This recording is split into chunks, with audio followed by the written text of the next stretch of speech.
नमस्कार दोस्तों, जय माता दी। पितृपक्ष खत्म होने से पहले अपने घर लेकर आए यह एक छोटी सी चीज।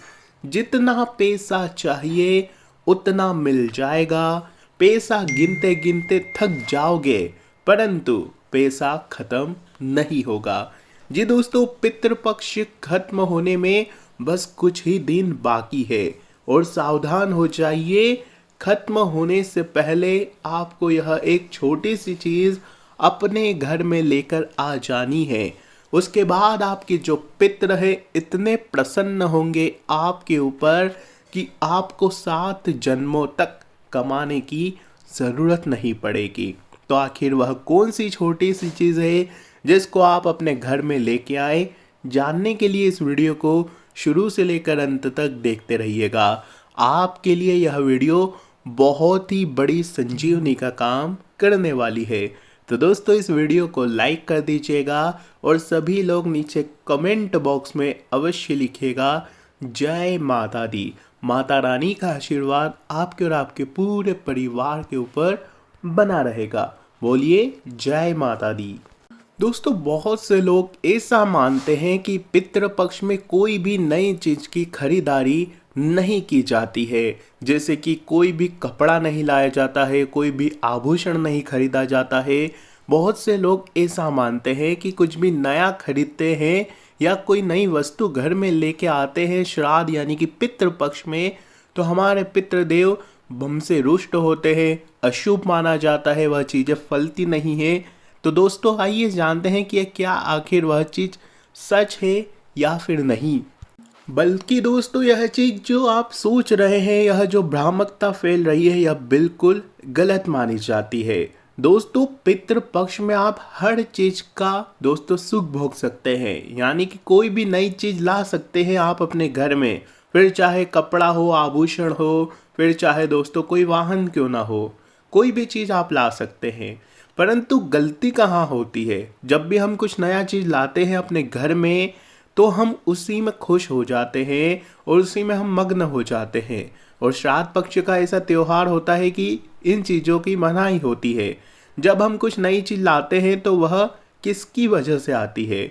वह होती है हमारे पितरों की कृपा की वजह से, देवी देवताओं की कृपा की वजह से। हम देवताओं को तो पूज लेते हैं, परंतु हम अपने पितरों को भूल जाते हैं। हम यह नहीं सोचते हैं कि उनकी ही कृपा से आज हम यह नई चीज़ लेके आए हैं। तो जब भी श्राद्ध में कुछ नया लेके आए तो आप अपने पितरों का ध्यान अवश्य करें, उनको दोस्तों शुक्रिया अदा अवश्य करें। इसलिए आप कोई भी चीज़ ला सकते हैं, बस उनका ध्यान ज़रूर करिएगा।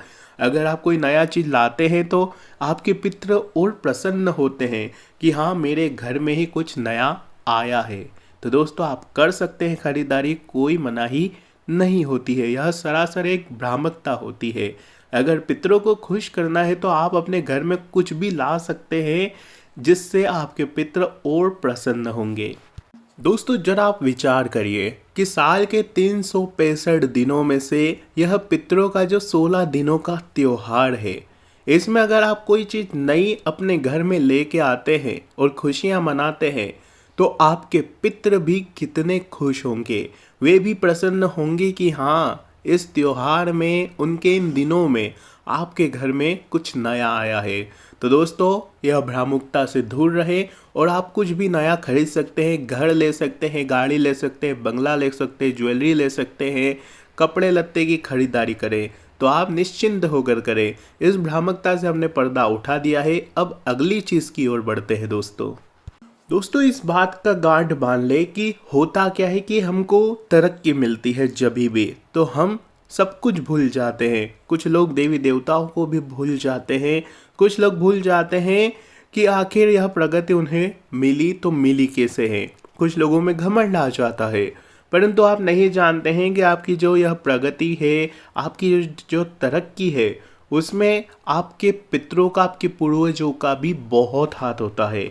आपके घर में जो आपके पितर है उनका भी वास होता है और उन्हीं की कृपा से दोस्तों आपके भाग्य को मजबूती मिलती है और उन्हीं के आशीर्वाद से आप अपने जीवन में तरक्की करते हो।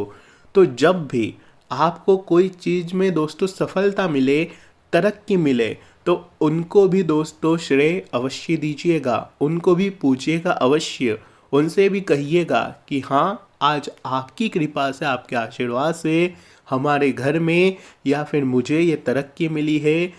तो दोस्तों इस चीज़ को हमेशा गांठ बांध के रखिएगा कि कभी भी अच्छे दिन आने पर ना ही आप अपने पूर्वजों को भूलें, ना ही आप अपने घर के देवी देवताओं को भूलें, ना ही आप कुल देवी देवताओं को भूलें। क्योंकि यह जो 3 देवता होते हैं, एक तो सबसे बड़े जो देवता होते हैं कुल देवी देवता, उसके बाद आते हैं दोस्तों हमारे सभी के हिंदू धर्म के देवी देवता, और उसके बाद आते हैं दोस्तों यह हमारे पूर्वज। तो दोस्तों इन सभी को आपको श्रेय अवश्य देना है, इनकी वजह से ही आपके घर में सब कुछ सुख समृद्धि आ रही है। अगर दुख भी आ रहा है तो दोस्तों सोचिए कि आपने क्या गलती की है, आपने क्या गलती की होगी जिससे आपके पूर्वज, आपके कुल देवी देवता, आपके ऊपर ईश्वर की कृपा नहीं है। आपने कुछ गलत किया होगा जिससे यह रुष्ट है, तो इनको मनाएं, इनको मनाना आपको आना चाहिए। पूजा पाठ करें, धूप ध्यान करें और दोस्तों कर्म अच्छे करें, तो यह भी प्रसन्न होंगे और आपके घर में पुनः दोस्तों खुशियाँ आना शुरू होगी। यह तो ज्ञान की बातें हो गई जो आपको ध्यान रखना चाहिए। अब आखिर आप घर में क्या लाएं? एक छोटी सी चीज़ लानी है दोस्तों। मान लीजिए आपके जो पूर्वज है, आपके जो बहुत खास वाले पूर्वज है, जैसे कि किसी के पिता हो सकते हैं, किसी के दादा हो सकते हैं, किसी की माँ हो सकती है या दादी हो सकती है दोस्तों। तो आपको ध्यान रखना है कि उनको पसंद क्या था सबसे ज़्यादा। मान लीजिए आपके पूर्वज को सबसे ज़्यादा सोने की अंगूठी पसंद थी या कोई सोने की दोस्तों आप उनको चेन पसंद थी, तो आप वह ला सकते हैं। जिनकी दोस्तों शक्ति ना हो तो वह कोई चीज़ और भी ला सकते हैं। मान लीजिए उनको कुर्ता पहनना पसंद था, तो आप अपने घर में कुर्ता ला सकते हैं उनकी पसंद जैसा, वह जो पहनते थे वैसा कुर्ता ला सकते हैं। उनको पसंद थी उनकी छड़ी, यानी कि वह अगर किसी छड़ी पे चलते तो आप छड़ी लेके आ सकते हैं। उनको जो भी पसंद था, मान लीजिए उनको खाने में गुलाब जामुन पसंद था, तो आप अपने घर में गुलाब जामुन बनाएं। इन श्राद्ध के दिनों में गुलाब जामुन बनाएं और उसका भोग लगाएं। उनको पसंद था कोई नमकीन, तो आप वह नमकीन लेके आए। इसी प्रकार से दोस्तों आपको सब कुछ करना है जिससे आपके जो पितृ है प्रसन्न हो, क्योंकि इन दिनों आपके घर में आपके पितृ का ही वास होता है। ये इस बात को हमेशा ध्यान में रखिएगा। और जब आप उनकी पसंद की चीज़ें अपने घर में लेके आ रहे हो, अपने घर में कुछ बना रहे हो उनकी पसंद का, तो आपके पितृ आपसे बहुत प्रसन्न होंगे। आपके हर एक दुख की दोस्तों जड़ से ही समाप्ति होगी और आपको हर प्रकार का सुख मिलेगा दोस्तों, जो आपने कभी जीवन में भी नहीं भोगा होगा। दोस्तों ध्यान में रखें कि जिनकी श्रद्धा हो वह महंगी चीज़ भी ला सकते हैं, जिनकी श्रद्धा नहीं हो वह छोटी चीज़ भी ला सकते हैं, ऐसी कोई मनाही नहीं है। परंतु अगर आपकी शक्ति है कुछ अच्छा लाने की, अच्छा करने की, तो अवश्य करिए। मानिए आपके पिताजी को धर्म ध्यान में बहुत रुचि थी, आपके पूर्वज को धर्म ध्यान में बहुत रुचि थी, माफ़ कीजिएगा, आपके पूर्वज को बहुत ज़्यादा रुचि थी, तो आप चाहे तो कथा करवा सकते हैं, आप चाहे तो दोस्तों किसी धर्म संस्थान में दान दे सकते हैं, किसी गौशाला में दान से दे सकते हैं। आप चाहे दोस्तों अगर उनको गौशाला में प्राणियों के प्रति रुचि थे, किसी कुत्ते को दोस्तों आप गोद ले सकते हैं अगर उनको कुत्ते प्यारे थे। अगर गाय प्यारी थी तो आप गाय को दोस्तों दान कर सकते हैं। ऐसी बहुत सी चीज़ें होती है जो आपको ध्यान में रखना चाहिए। अगर आप चाहते हैं कि इन पितृपक्ष के दिनों में आपके पितृ प्रसन्न रहे और आपको हर एक वह सुख दे, तो आप यह अवश्य करिएगा दोस्तों। अपनी श्रद्धा के अनुसार जरूर करें, क्योंकि यह जो 16 दिनों का पितरों का जो त्यौहार है वह हमेशा दोस्तों बहुत खास होता है जीवन में। इन 16 दिनों के बाद जब नवरात्रि शुरू होती है तो भी हमें बहुत चीज़ें ध्यान रखने की होती है, परंतु नवरात्रि से पहले ही यह जो त्यौहार होता है पितरों का, आपको वह हर एक सुख दे के जाता है जो दिवाली आने तक दोस्तों आप भोगेंगे। इसलिए पूरी ज़िंदगी भी भोगे, परंतु दिवाली तक दोस्तों आपको वह सुख मिलना शुरू हो जाएंगे। अब अगली चीज़ है दोस्तों, किन चीज़ों का ध्यान रखना है कि जिससे आपके पितृ आपसे नाराज़ ना हो।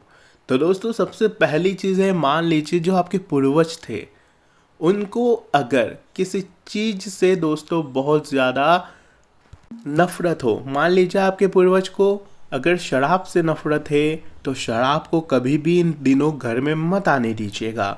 मान लीजिए आपके पूर्वज को किसी दोस्तों कोई सब्जी पसंद नहीं थी, मान लीजिए उनको करेला पसंद नहीं था, तो अपने घर में करेला इन 16 दिनों में भूल कर भी ना बनाएं।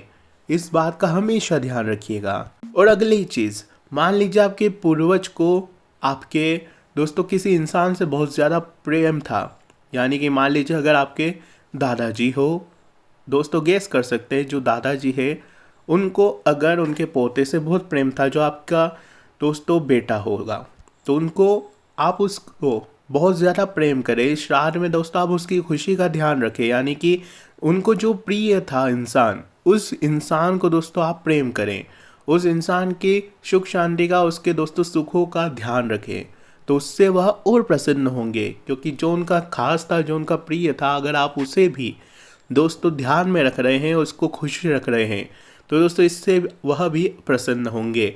लेकिन उनका जो प्रिय इंसान है, अगर आप उसी को दुख पहुंचा रहे हैं, वह अगर खुश नहीं है, और अगर वह दोस्तों मान लीजिए दुखी है, तो वह भी दुखी ज़रूर रहेंगे। मान लीजिए आपके जो दादाजी थे पूर्वज, अगर आपकी दादी अभी भी जिंदा है और अगर आपकी दादी ना खुश है, आपकी दादी मान लीजिए कि किसी वजह से दुखी है इन श्राद्ध के दिनों में या अन्य दिनों में भी, तो दोस्तों उससे वह भी दुखी होंगे। इसलिए इन चीज़ों का हमेशा ध्यान रखिएगा। तो दोस्तों आज की वीडियो में बस इतना ही। कोई गलत बात कही हो, किसी चीज़ से ठेस पहुंची हो तो माफ़ी चाहेंगे, परंतु दोस्तों हमने उदाहरण के तौर पर सब कुछ कह दिया है जिससे आपको क्लियर समझ में आ जाए। धन्यवाद दोस्तों। सभी चीज़ों का मान लीजिए 2 या 3 दिन ही बचे हैं, पूरा ध्यान रखिएगा। इन 2-3 दिनों में भी आप अपने पितरों को, अपने पूर्वजों को बहुत प्रसन्न कर सकते हैं। धन्यवाद। जय माता दी। आपका भविष्य उज्जवल हो।